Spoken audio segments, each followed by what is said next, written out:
আগামী 1 জুলাই থেকে আমাদের যে জুলাই গণঅভ্যুত্থান, সেই জুলাই গণঅভ্যুত্থানের আমরা বর্ষপূর্তির দিকে যাব।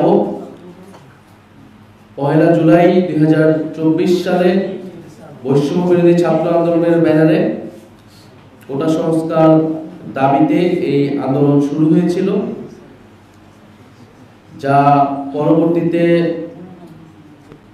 ফ্যাসিবাদ বিরোধী আন্দোলন এবং গণ অভ্যুত্থানে, ছাত্র জনতার গণ অভ্যুত্থানে রূপ নেয়, যার ফলে স্বৈরাচারী ফ্যাসিস্ট শেখ হাসিনা দেশ থেকে পালিয়ে যায় এবং আমরা একটি নতুন বাংলাদেশ বিনির্মাণের লক্ষ্যে তারপর থেকে কাজ করে চলছি।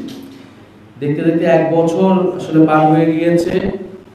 এই 1 বছরে আমাদের অনেক প্রাপ্তি এবং অপ্রাপ্তি রয়েছে,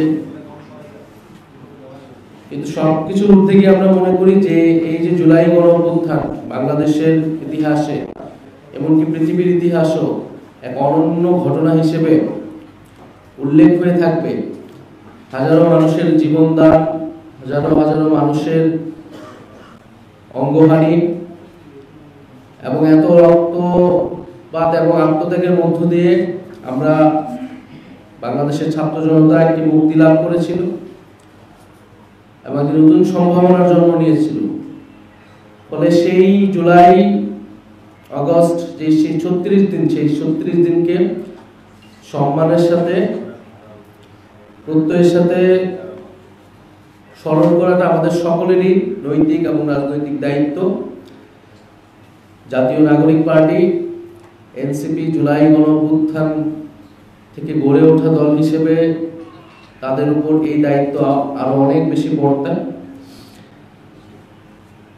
আমরা জুলাই গণঅভ্যুত্থান উপলক্ষে জাতীয় নাগরিক পার্টি যে কর্মসূচিগুলো কথা চিন্তা করেছি তার উল্লেখ করছি।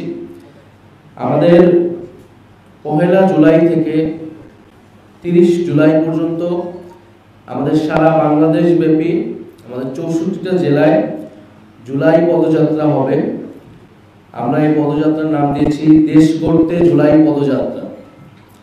আমরা 1 জুলাই শহীদ আবু সাঈদের কবর জিয়ারতের মাধ্যমে এই পদযাত্রাটি শুরু হবে।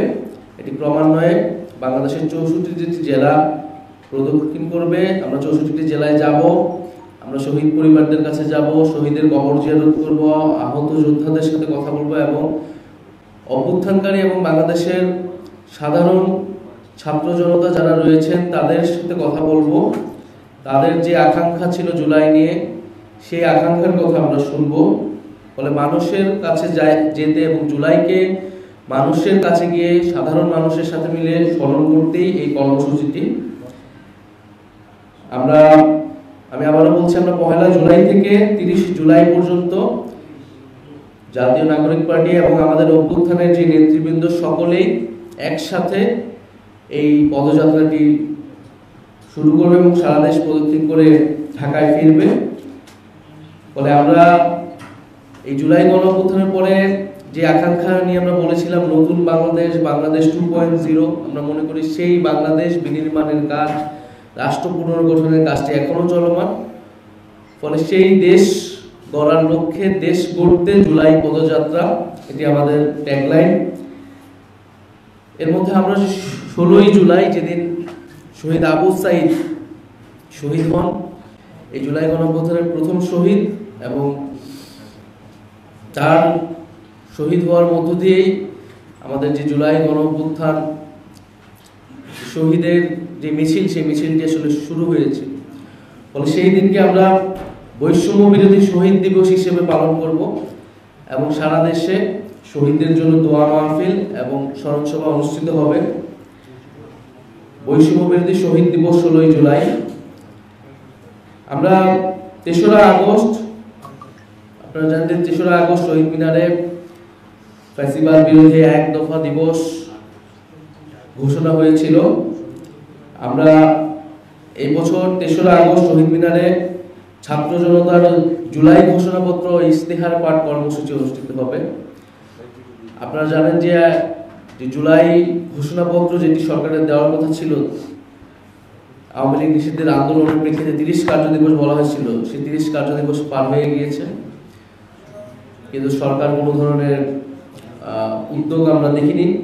এই জুলাই ঘোষণাপত্রের দাবিটি ছিল যারা অভ্যুত্থানকারী ছাত্র নেতৃত্ব তাদের পক্ষ থেকে এই দাবিটি এসেছিল যে জুলাইয়ের ঐতিহাসিক প্রেক্ষাপট, সাংবিধানিক স্বীকৃতি, শহীদদের মর্যাদা ইত্যাদি নিশ্চিত করার জন্য আমাদের এই জুলাই ঘোষণাপত্রটি প্রয়োজন।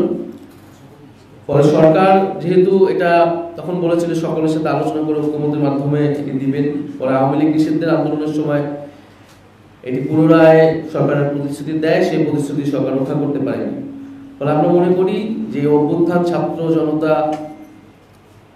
করেছেন এবং এই ঘোষণাপত্র আমরা ছাত্র জনতাকে সাথে নিয়ে তাই 3রা আগস্ট এই ছাত্র জনতার জুলাই ঘোষণাপত্র এবং ইশতেহার কর্মসূচি রাখছি। সারা বাংলাদেশের মানুষের আকাঙ্ক্ষা, তাদের প্রত্যাশা শুনে তাদেরকে সাথে নিয়ে আমরা 3রা আগস্ট শহীদ মিনারে ছাত্র জনতার জুলাই ঘোষণাপত্র এবং ইশতেহার পাঠ করব এবং 5ই আগস্ট আমরা ছাত্র জনতার মুক্তি দিবস উদযাপন করব।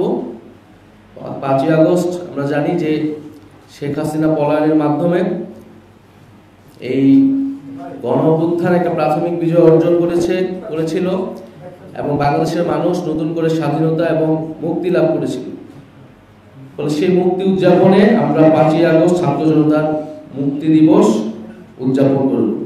আমি যদি সংক্ষেপে আরেকবার বলি, 1 জুলাই থেকে 30 জুলাই দেশ করতে জুলাই পদযাত্রা, এর মধ্যে 16 জুলাই বৈষম্যবিরোধী শহীদ দিবস পালিত হবে। 3রা আগস্ট শহীদ মিনারে ছাত্র জনতার জুলাই ঘোষণাপত্র ও ইশতেহার পাঠ, 5ই আগস্ট ছাত্র জনতার মুক্তি দিবস উদযাপন।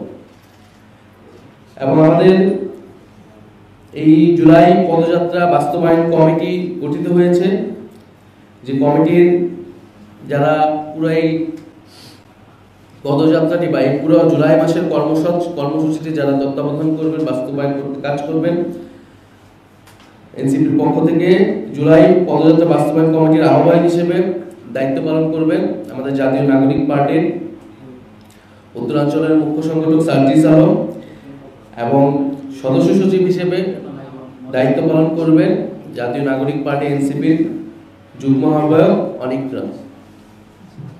আমরা হয়তো পূর্ণ কমিটি এবং আমরা কোন রুটে যাব, কোন কোন জেলায় কবে থাকবো, এই বিস্তারিত আমরা হয়তো সোশ্যাল মিডিয়ায় এনসিপির ফেসবুক পেজ থেকে আমরা এটা আপনাদের উন্মুক্ত করে দিব।